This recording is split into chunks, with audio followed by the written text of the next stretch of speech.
Tanggap pa tayo na report mga kabrigada, ang PNP sinampahan na raw ho ng kasong administratibo ang pulis na bumunot daw ng baril matapos yung alitan sa kalsada sa Maynila. Parang sunod-sunod ulit yung mga balitang pulis natin, partner. Di ba kahapon na-report yung sa QC, yung dalawang lasing na pulis na arestado ng gulo daw sa bar dahil lasing. Ito naman, bumunot naman ng baril dahil may road rage sa Maynila. Anong nangyari dyan? Catherine Austria, i-brigada mo. Brigada Live Report. Kat Tira Brigada. Balikan natin yung linya ni Brigada Kat Austria. Alin to ng pulis doon? Kaya nga Ayan na, Catherine.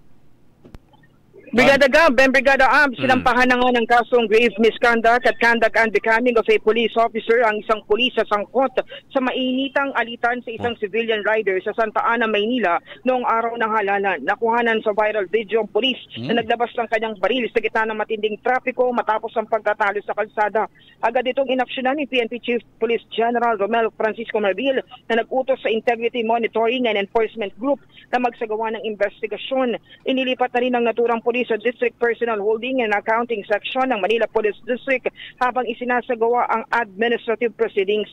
Isinuko na rin ang kanyang mga issued firearms habang hinihintay ang resulta ng administrative proceedings.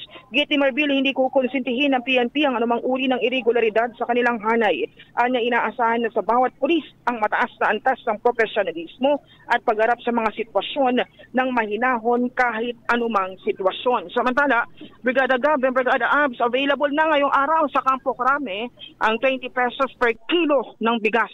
Pero ito ay hindi lang limited sa mga kawani ng PNP dito sa loob ng Campo Crame. Pwede rin bumili ang mga 4-piece members, mga senior citizens, PWDs at mga solo parent. Kinakailangan naman nilang magdala ng identification card para makabili ng 10 kilong bigas. 10 kilo per buy ang limit at maximum 30 kilograms kada buwan lamang yung limit ng mga bibili. Pero sa ngayon, 10 kilong bigas ang ibebenta dito sa ating mga kababayan sa loob ng Campo Crame at yung mga nabanggit natin na may mga special needs na pwedeng bumili dito.